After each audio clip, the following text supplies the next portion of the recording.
El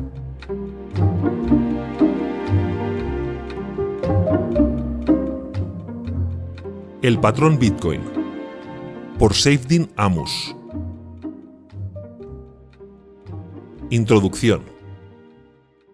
El 1 de noviembre de 2008, Satoshi Nakamoto anunció que estaba trabajando en un nuevo sistema de dinero que no precisaba de un tercero de confianza. Se trataba del sistema Bitcoin, una red de pago con su propia moneda autóctona que utilizaba un sofisticado método para que los miembros pudieran verificar todas las transacciones sin tener que confiar en ningún componente de la red. Bitcoin automatiza las funciones de un moderno banco central y las convierte en predecibles y prácticamente inmutables mediante la programación de un código descentralizado entre miles de miembros de la red, ninguno de los cuales puede modificarlo sin el consentimiento del resto. De este modo, Nakamoto buscaba dar solución a uno de los problemas más antiguos de la humanidad: ofrecer un tipo de divisa que esté por completo a las órdenes de su dueño y de la que se espera que conserve su valor a largo plazo. ¿Por qué esto es un problema en la actualidad? Para explicarlo, examinaremos las opciones que se han utilizado a lo largo de la historia y cómo Bitcoin mejora los sistemas anteriores como reserva de valor. En primer lugar, revisaremos el concepto de dinero, su función y propiedades. Explicaremos qué problemas pretende resolver, por qué bienes diversos han hecho dicha función, conchas, metales, monedas, etc. y por qué han podido tanto fracasar como servir a la sociedad. En segundo lugar, analizaremos las repercusiones individuales, sociales y globales de una moneda más o menos sólida. Una divisa sólida permite pensar en el largo plazo, ahorrar e invertir de cara al futuro. El ahorro y la inversión a largo plazo son clave para la acumulación de capital y el progreso de la civilización. Son además un baluarte efectivo contra gobiernos o estados despóticos. Finalmente, examinaremos usos posibles de Bitcoin y malentendidos comunes. Y es que Bitcoin no es más que una respuesta alternativa a un problema que persiste desde que la humanidad existe: cómo mover de forma efectiva el valor económico a través del tiempo y el espacio. Historia del dinero. Remontándonos a sus inicios, la forma más sencilla de intercambio económico es el intercambio directo de objetos valiosos, el trueque.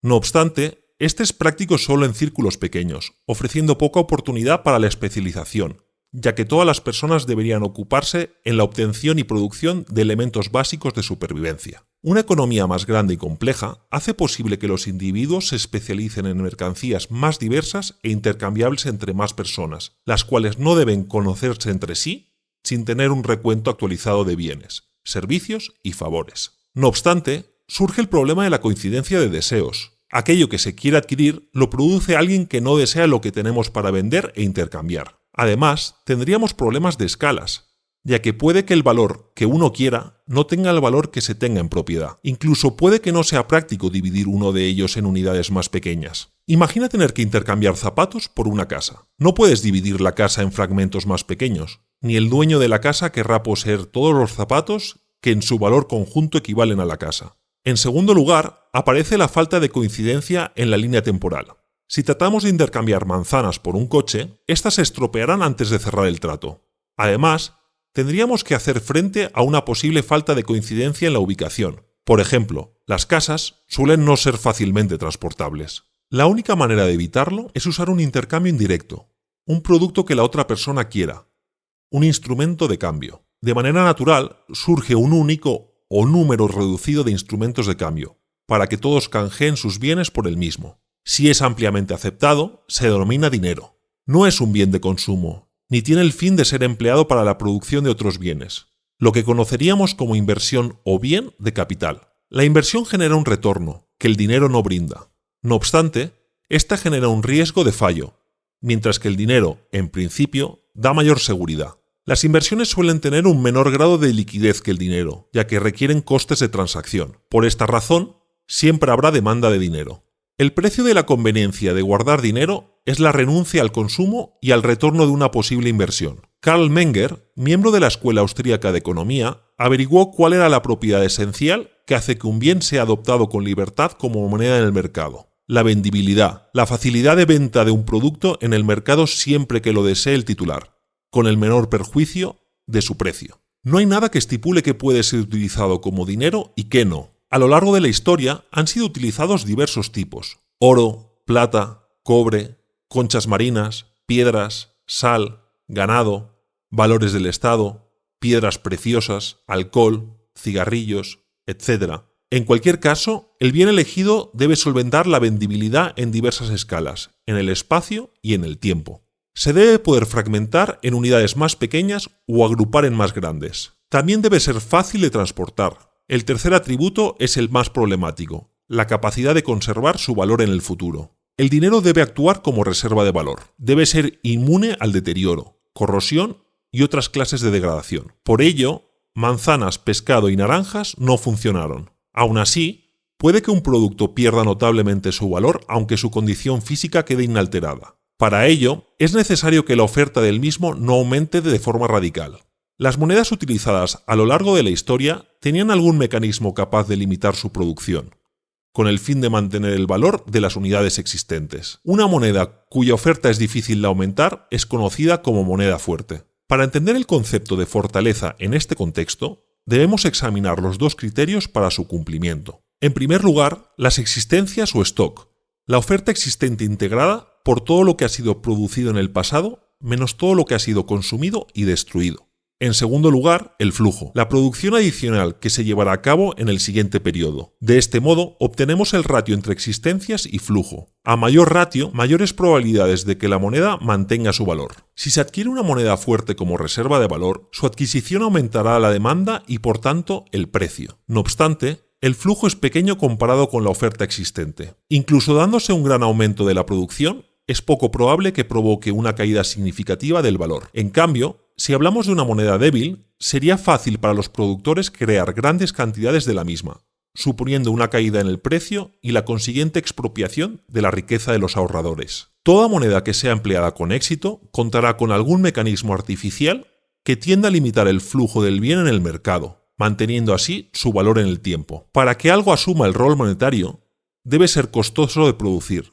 De lo contrario, la tentación de hacer dinero a bajo coste penalizará a los ahorradores. Por esta razón se utilizaron las conchas, ya que eran difícil de encontrarlas, o cigarrillos en las prisiones. Cuanto menor sea el ritmo de oferta, más probabilidades de que el valor se conserve. Cuando las tecnologías hicieron que la captura de conchas fuera fácil, se pasó al metal o al papel. Cuando un gobierno aumenta la oferta de una moneda, se pasa a invertir en divisas extranjeras, oro u otros activos monetarios más fiables. Otro factor clave de la vendibilidad es la aceptación por parte de otras personas. Cualquier dispositivo que utilice correo electrónico debe usar un protocolo IMAP POP3 para recibirlos y uno SMPT para enviarlos. Del mismo modo, una moneda debe ser aceptada por la sociedad para realizar intercambios económicos, pues una moneda fuerte también debe ofrecer la posibilidad de que todos los precios se expresen en sus términos. En otras palabras, debe poder ser utilizada como una unidad de cuenta. De lo contrario, cada bien se expresaría en función de otro, lo que dificultaría el funcionamiento de la economía. Y es que el dinero es un parámetro que mide el valor interpersonal,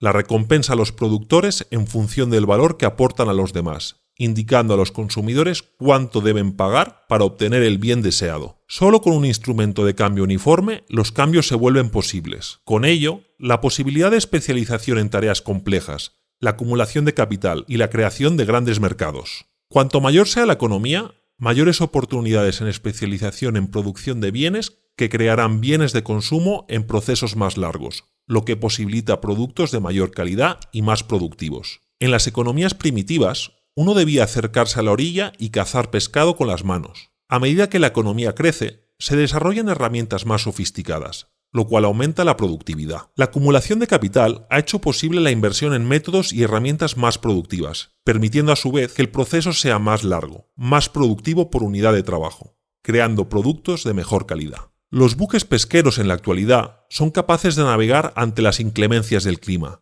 pescando grandes cantidades en un corto periodo de tiempo. Nada de esto sería posible sin que el dinero jugase tres papeles: instrumento de cambio, permitiendo la especialización; reserva de valor, para incentivar la inversión y no el consumo; y unidad de cuenta, para permitir cálculos económicos. Desde las conchas marinas, la sal, el ganado, pasando por la plata, el oro y el dinero gubernamental respaldado por el oro, hasta las monedas actuales, los avances tecnológicos nos han permitido utilizar nuevas formas de dinero con diferentes ventajas. Durante cierto periodo, estos instrumentos proporcionaron el mejor ratio existencias-flujo posible. Cuando perdieron esta propiedad, fueron sustituidos. Un buen ejemplo fueron las piedras Rai, utilizadas en la isla de Yap, en los Estados Federados de Micronesia. Este sistema tenía un comportamiento similar al Bitcoin, como veremos más adelante. La unidad monetaria consistía en grandes discos de piedra caliza, que podían llegar a pesar 4 toneladas, los cuales procedían de las islas Palaos y de Guam. Su obtención suponía un arduo proceso de explotación en la cantera y su posterior transporte en balsas y canoas. Hacían falta cientos de hombres para obtenerlas. No tenían que moverla para pagar, solo tenían que anunciar que la propiedad de la misma había cambiado. No había modo de robarlas, pues todo el mundo sabía a quién pertenecían. El elevado coste de obtener las piedras Rai garantizaba que su oferta existente era mucho mayor que la oferta que pudiera producirse. De este modo, obtenían un ratio existencias-flujo muy elevado. Existían piedras de diferentes tamaños, las cuales garantizaban cierto grado de vendibilidad. El sistema funcionó de manera eficiente hasta que en 1871 el capitán estadounidense David O'Keefe naufragó en la isla. El objetivo de O'Keefe era obtener los cocos de la isla para venderlos a los productores de aceite. Una vez conoció el sistema económico de la isla, utilizó su tecnología para extraer las piedras Rai. Pero los habitantes se negaron a aceptarlas. El jefe de la aldea decretó que las nuevas piedras se habían obtenido con demasiada facilidad, y por tanto, solo las obtenidas mediante el método tradicional tendrían validez. Sin embargo, un sector de la población aceptó el intercambio por cocos, lo que generó un conflicto que acabó eliminando el sistema de piedras como método de pago. Con la tecnología, el ratio existencias-flujo disminuye considerablemente. El colapso repentino de una divisa es una tragedia, pero si se da de forma lenta en el tiempo, se transferirá de forma paulatina la riqueza de los propietarios a manos de quienes puedan producir el medio a bajo coste. De este modo, los europeos pudieron hacerse con los recursos africanos a cambio de cuentas de vidrio, que podían obtener fácilmente con su tecnología. En 1636, los colonos europeos adoptaron conchas como moneda, por su elevado ratio debido a la dificultad de encontrarlas. Pero cada vez, más oro y monedas británicas empezaron a fluir en Norteamérica, las cuales permitían una mejor y más estable determinación de precios. Las mejoras tecnológicas de extracción hicieron que las conchas perdieran su valor y fueran eliminadas como divisa en 1661. El patrón oro. Como vimos en el apartado anterior, una moneda fácil de producir no es una moneda, y el dinero fácil o débil no vuelve más rica a una sociedad, la empobrece, ya que pone toda la duramente ganada riqueza en manos de algo fácil de producir. Al principio era fácil crear monedas con metales, lo que aumentó su vendibilidad. Debido a su durabilidad, propiedades físicas y abundancia en la tierra, hubo algunos metales más valiosos que otros. El hierro y el cobre, debido a su abundancia y susceptibilidad a la corrosión, tenían bajo valor, por lo que eran utilizados para transacciones pequeñas. Otros metales más duraderos, como el oro y la plata, eran menos dados a corroerse y estropearse. La práctica indestructibilidad del oro permitía pasar riqueza de generación en generación. Al principio, su valor se estipuló en función de su peso, pero luego se acuñaron monedas uniformes. En el siglo XIX apareció el papel moneda y cheques, respaldados por el oro atesorado en las arcas de bancos y bancas centrales. Esto permitió transacciones a cualquier escala, permitió acumulación mundial de capitales, expansión del comercio sin precedentes y unió la mayor parte de la economía del planeta bajo la elección de una moneda sólida basada en el mercado. En este sentido, dos avances tecnológicos apartarían al mundo de las monedas físicas. Primero, el telégrafo en 1837. Y la creciente red de trenes. De este modo, se hizo más factible para los bancos comunicarse entre sí, enviando pagos en el espacio o cargando cantidades en cuentas. Se acrecentó el uso de billetes, cheques y comprobantes de papel. Algunas naciones eligieron como metal de respaldo el oro, otras la plata. De este modo, el siglo XIX, en especial la segunda mitad, fue la época de la historia con más prosperidad, logros e innovación, en parte por la adopción del patrón oro a escala global. La libra británica contenía 7,3 gramos de oro, mientras que el franco francés 0,29 gramos. Las monedas de otros países eran bastante vendibles, ya que eran de oro. La gente podía acumular tanto como quisiera y gastar en producción local o extranjera. Se aumentó la tasa de ahorro, lo que permitió acumulación de capital para financiar la industrialización, la urbanización y los avances tecnológicos. Este periodo es conocido como la Belle Époque, o la Pax Británica, ya que el imperio se expandió por todo el mundo y no participó en conflictos militares. Los gobiernos contaban con poca burocracia centrada en microgestionar la vida de sus ciudadanos. Sin embargo, en 1914 estalló la Primera Guerra Mundial y todos los países salieron del patrón oro a excepción de Suiza y Suecia. De este modo, empezaría la era del dinero controlado por los gobiernos, con desastrosas consecuencias. No obstante, el patrón oro tiene sus imperfecciones. Gobiernos y bancos creaban medios de cambio muy por encima de sus reservas. Los instrumentos de cambio terminaron siendo más fáciles de producir que el oro. El problema que subyace es que pagar en oro físico es complicado, caro e inseguro, lo que implica la centralización de sus reservas en unos pocos lugares. Por esta razón, la banca y los bancos centrales podían crear dinero no respaldado por oro físico y utilizarlo para liquidar pagos. Por otro lado, los gobiernos tendieron a hacerse dueños del sector bancario a través de los bancos centrales. La riqueza económica casi infinita silenciaba a la disidencia y financiaba la propaganda para promocionar dichas ideas. Dinero fiat. El nombre común para la moneda regulada por el gobierno es dinero fiat, de la palabra en latín fiat, hágase, en alusión a su carácter de dinero creado por decreto, orden o autorización. Existe una gran diferencia entre el dinero convertible en oro y el dinero irredimible, no convertible. Bajo el patrón oro, el gobierno solo asume la responsabilidad de acuñar patrones estándar. No tiene control sobre la oferta del oro. En el segundo caso, con una moneda irredimible, la deuda del gobierno y/o el papel se utilizan como moneda, y el gobierno tiene la capacidad de incrementar la oferta como estime conveniente. Volvamos ahora a la Primera Guerra Mundial, el conflicto entre el Imperio Austrohúngaro y los separatistas serbios, que acabó un conflicto de escala mundial con millones de muertos. La principal diferencia frente a otros conflictos no fue ni geopolítica ni estratégica, sino más bien monetaria. La facilidad para emitir más papel moneda en pleno conflicto bélico era demasiado tentadora, más sencilla que subir impuestos a sus ciudadanos. De este modo, pudieron financiar la guerra mientras su capacidad de imprimir dinero se mantuvo. Bajo el patrón oro, el gobierno solo contaba con sus propios activos del tesoro para sustentar sus operaciones bélicas, junto con impuestos y emisión de bonos. Esto limitaba los conflictos. De este modo, es probable que la Primera Guerra Mundial hubiera terminado mucho antes. Una vez finalizado el conflicto, casi todas las naciones habían salido del patrón oro. Por lo tanto, se pasó al nacionalismo monetario, sistema en el que la oferta de dinero de cada país, así como el tipo de cambio, se determinaría en acuerdos y reuniones internacionales. Y es que las ideas keynesianas proporcionaron aquello que los gobiernos querían oír. La situación de la economía viene determinada por el motor del gasto agregado. Según Keynes, el aumento del desempleo o la ralentización de la producción no tiene causas subyacentes en la estructura de la producción o en la distorsión de los mercados llevada a cabo por las planificaciones centrales. Más bien, todo se debe a la escasez del gasto, y la solución es la corrupción de la moneda y el crecimiento del gasto público. El ahorro reduce el gasto, y como lo importante es el gasto, los gobiernos deben impedir que sus ciudadanos ahorren. Las importaciones dejan a los trabajadores sin empleo. Por lo tanto, el gasto debe ir a productos nacionales. Estas ideas se adaptaron con mayor facilidad a un Estado totalitario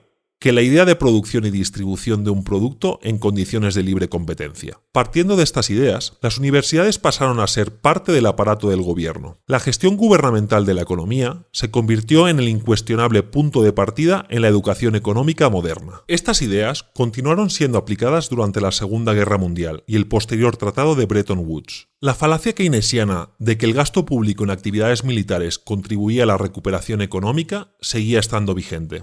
Todo gasto es gasto, da igual que provenga de personas que alimentan a sus familias o de que los gobiernos asesinen a extranjeros. Una vez finalizada la Segunda Guerra Mundial, Estados Unidos convocó a sus aliados en Bretton Woods, New Hampshire, para hablar sobre la formulación de un nuevo sistema de comercio mundial. Estados Unidos sería el centro, mientras que otros bancos centrales utilizarían el dólar como moneda de reserva central. Sus respectivas divisas serían convertibles a dólares a un tipo de cambio fijo. El dólar lo sería con el oro a una tasa de cambio fija. Sin embargo, en la práctica, los gobiernos cambiaron estos tipos. Para evitar cualquier tipo de desequilibrio entre tipos de cambio en principio fijos, la Conferencia de Bretton Woods instauró el Fondo Monetario Internacional, o FMI. Se trata de un organismo de coordinación a escala mundial, con el fin de alcanzar la estabilidad de las tasas de cambio y los flujos financieros. En otras palabras, querían lograr con planificación central lo que el patrón oro no había logrado de forma espontánea. Pero sin una unidad de cuenta estable para la economía mundial, era un cometido tan inútil como construir una casa con una cinta métrica cuya longitud variase. El Acuerdo General sobre Aranceles y Comercio, General Agreement of Tariffs and Trades, GATT, tuvo como objetivo planificar de manera centralizada la economía mundial. La Reserva Federal de Estados Unidos actuaría como Banco Central Mundial, siguiendo el patrón oro, y todos los demás bancos centrales como bancos regionales. Las posteriores crisis económicas resaltan el problema fundamental de estas medidas. Con el hundimiento de una moneda resulta imposible comerciar, producir o realizar cualquier cosa más allá de tratar de satisfacer las necesidades básicas vitales. Las estructuras de producción y comercio se derrumban debido a la incapacidad de los consumidores, productores y trabajadores de pagarse entre sí, y por lo tanto, los bienes que se dan por seguros tienden a desaparecer. El capital se destruye y se vende para financiar el consumo. Primero, desaparecen los artículos de lujo, pero más tarde los bienes de primera necesidad. El descenso de la calidad de vida lleva a la indignación y el ascenso de los políticos demagógicos que buscan avivar la ira de la gente para hacerse con el poder. Pues el constante aumento de la oferta significa una continua devaluación de la moneda, lo que supone expropiar la riqueza de los poseedores de la misma para beneficiar a los que la emiten, así como los primeros en recibirla. La historia ha demostrado que los gobiernos siempre sucumbirán a la tentación de inflar la masa monetaria. Ninguna sociedad puede prosperar cuando semejante cauce para los ricos permanece abierto, a costa de empobrecer a quienes procuran medios productivos de riqueza. Una moneda sólida hace que el servicio y el trabajo valiosos para los demás sean la única vía abierta a la prosperidad que puedan alcanzar las personas, concentrando así los esfuerzos de la sociedad en la producción, cooperación, acumulación de capital y el comercio. El dinero sólido es un incentivo para pensar en el futuro. Es lo que inicia el proceso de civilización humana y permite a las personas cooperar, prosperar y vivir en paz. Los humanos tenemos una tendencia innata a preferir el presente, pues el futuro es incierto. Por eso han triunfado las políticas en las que prevalece el gasto a la inversión. Son estrategias que maximizan los impulsos instintivos y animales. En cambio, el dinero sólido cambia la preferencia temporal, fomentando la inversión en satisfacer necesidades a más largo plazo. Los objetos no son destinados al consumo inmediato, sino a la producción de bienes futuros. Se convierten en bienes de capital. Tanto los animales como los humanos cazan, pero los humanos dedicamos tiempo a desarrollar herramientas para hacerlo. Solo mediante una preferencia temporal menor dedicaremos menos tiempo a cazar para crear un arpón que no se podrá comer, pero proporcionará más eficiencia. Así es como Hayek llegó a la siguiente conclusión en 1984. Lo único que podemos hacer es introducir algo nuevo que el gobierno no pueda controlar. Un nuevo sistema con libertad de mercado y fuera del control gubernamental. La alternativa Bitcoin. La motivación de Satoshi Nakamoto para concebir Bitcoin fue crear un nuevo sistema de dinero electrónico utilizando por completo una red de pares, que no necesita un tercero de confianza para realizar transacciones y cuya oferta no puede ser alterada por ninguna otra parte. En otras palabras, Bitcoin trasladaría las características deseables del dinero físico, como la falta de intermediarios o la irrevocabilidad de las transacciones, al reino digital y las combinaría con una política monetaria rigurosa que no se pudieran manipular para producir inflación inesperada en beneficio de terceros a costa de los tenedores. Ya que Nakamoto consiguió poner esto en práctica mediante el uso de unas tecnologías importantes pero poco conocidas, una red de distribución peer-to-peer o P2P sin ningún punto de falla, funciones resumen, hash, firmas digitales y prueba de trabajo.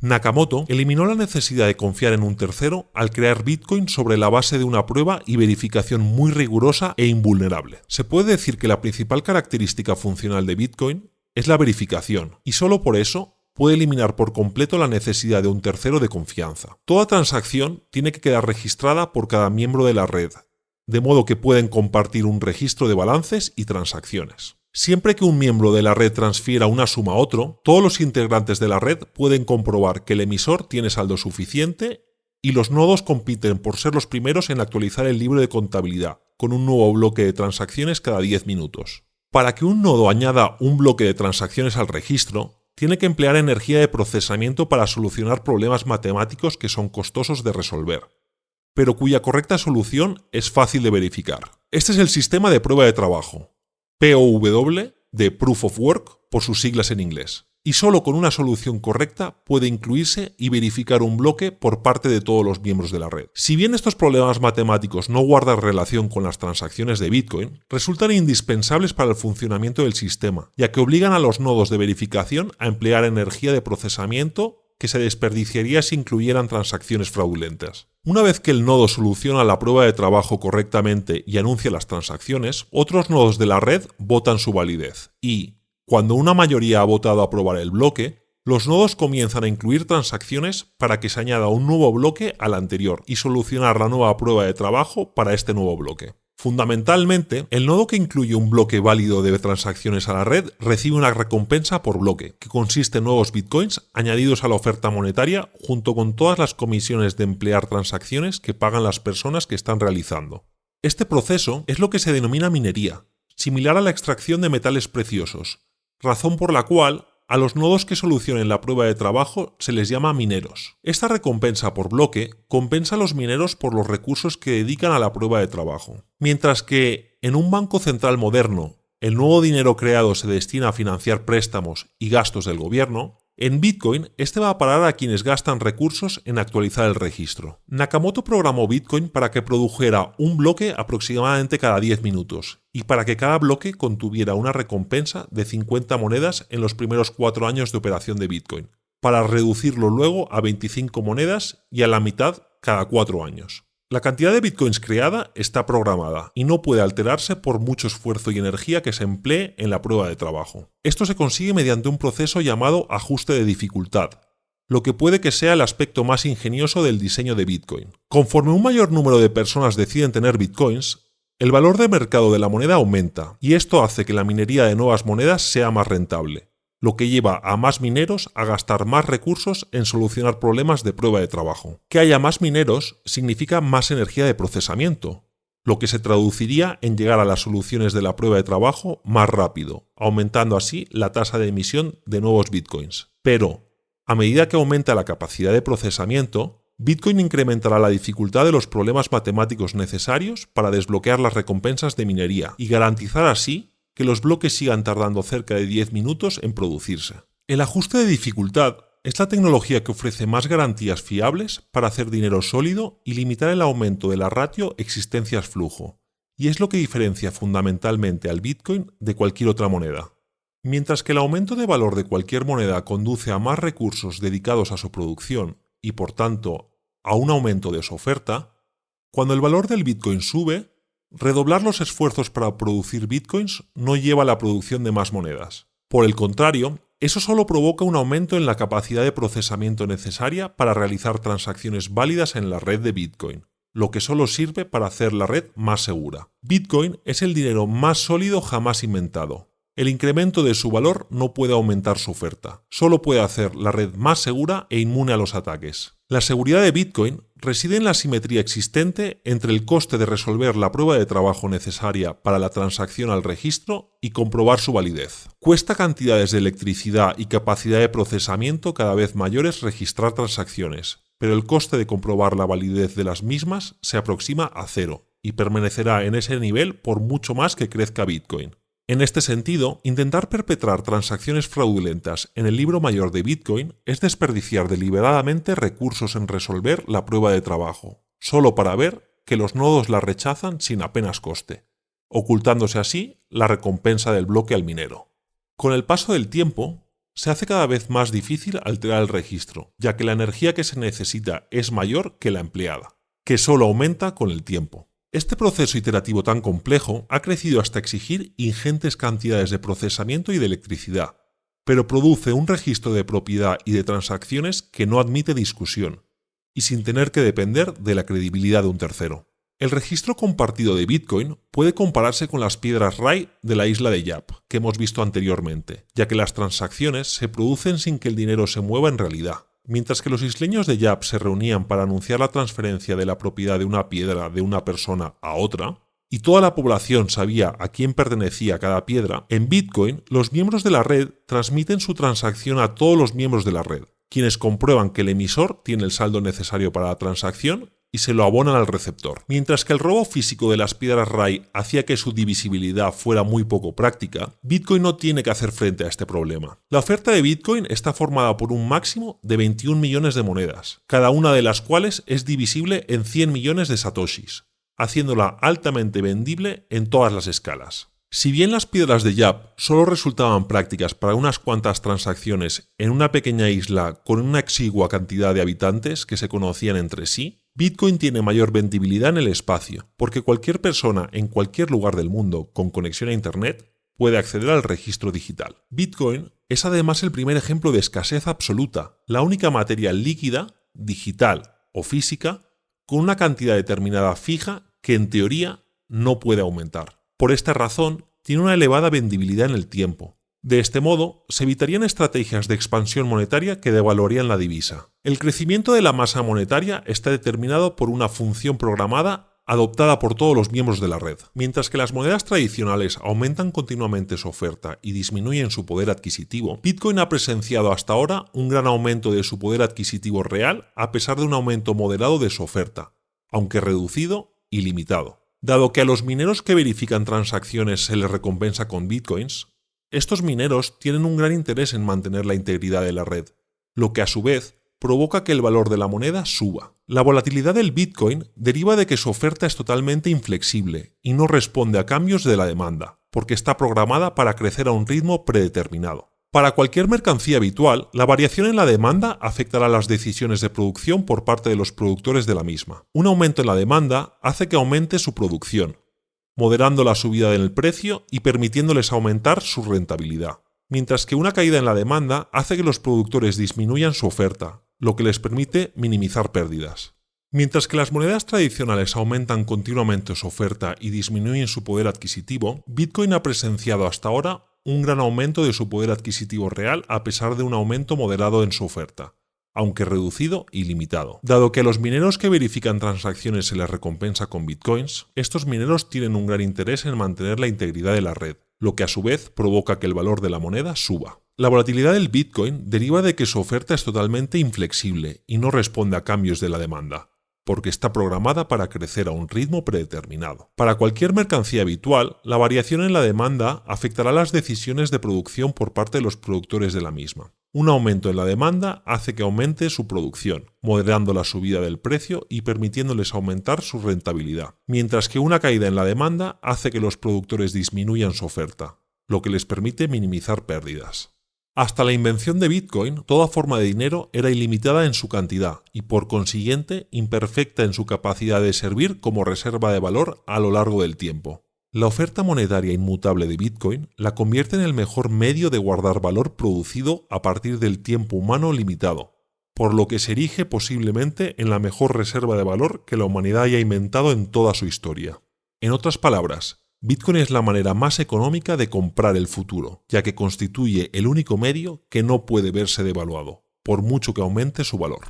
La versión histórica de una moneda sólida, el oro, no ofrecía tales ventajas. El carácter físico del metal amarillo lo hacía vulnerable al control gubernamental. La dificultad que suponía su traslado se tradujo en la necesidad de centralizar en la banca y en los bancos centrales los pagos que se realizaban con él, lo que favorecía su confiscación. Con Bitcoin, en cambio, la verificación de las transacciones es un trámite menor y prácticamente exento de costes, dado que cualquier persona puede acceder al libro mayor de transacciones desde cualquier dispositivo conectado a Internet. Sin embargo, puede que la ventaja comparativa de Bitcoin no resida en sustituir pagos en efectivo. Los pagos en persona, para cantidades reducidas, pueden llevarse a cabo a través de una amplia variedad de opciones: metálico, trueque, favores, tarjetas de crédito, cheques bancarios, etc.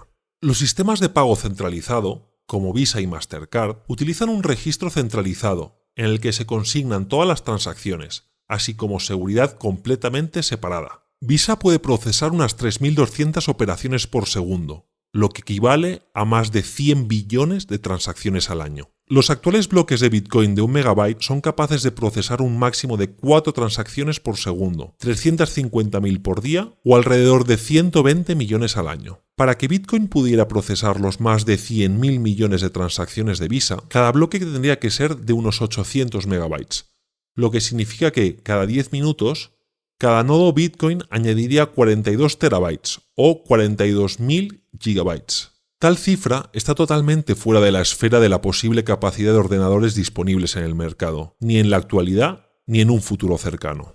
Es probable que la ventaja de Bitcoin no radique en competir con estos pagos de cuantías reducidas y a cortas distancias, sino en haber creado el método más veloz para realizar pagos finales de cuantías elevadas a largas distancias y más allá de las fronteras nacionales. Y es que tan solo hay unas pocas divisas que se aceptan para realizar pagos en todo el mundo. El envío internacional de dichas monedas por valor de unos miles de dólares suele costar unas decenas de dólares. Tarda varios días en llegar y se ve sujeto a un examen forense invasivo por parte de las instituciones financieras. El elevado coste de dichas transacciones radica fundamentalmente en la volatilidad de las divisas y los problemas de liquidación entre instituciones de distintos países, lo que exige el empleo de varios niveles de intermediación.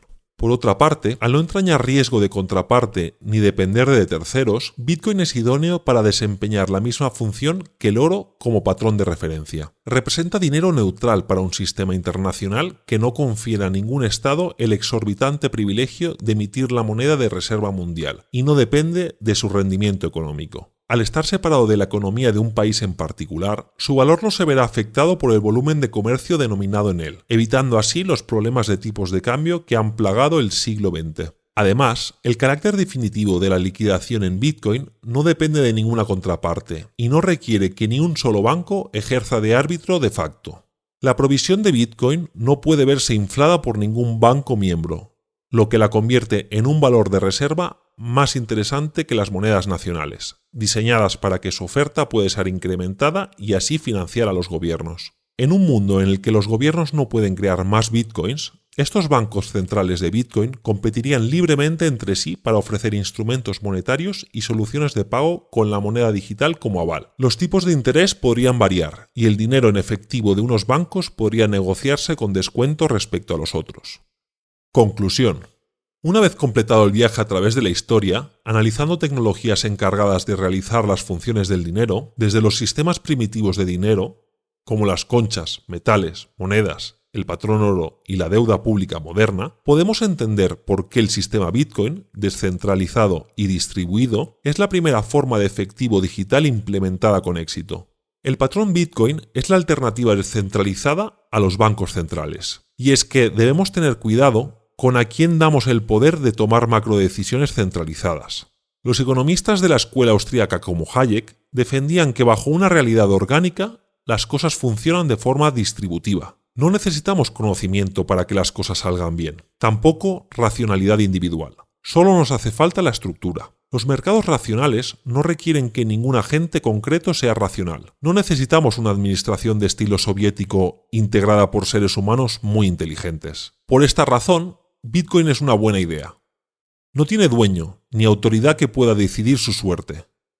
Bitcoin es una moneda sin gobierno, sin el respaldo de un Estado o un banco central. ¿Qué ocurre con las divisas basadas en oro, plata y otros metales? Los bancos controlan el juego de custodios o depositarios y los gobiernos controlan a los bancos. Bitcoin tiene una ventaja sobre el oro a la hora de efectuar transacciones, ya que no requiere de custodio específico. Ningún gobierno puede controlar qué código tienes en la cabeza. En su estado actual, puede que sea demasiado volátil para realizar transacciones cotidianas, como comprar un café. Pero se trata de la primera moneda orgánica.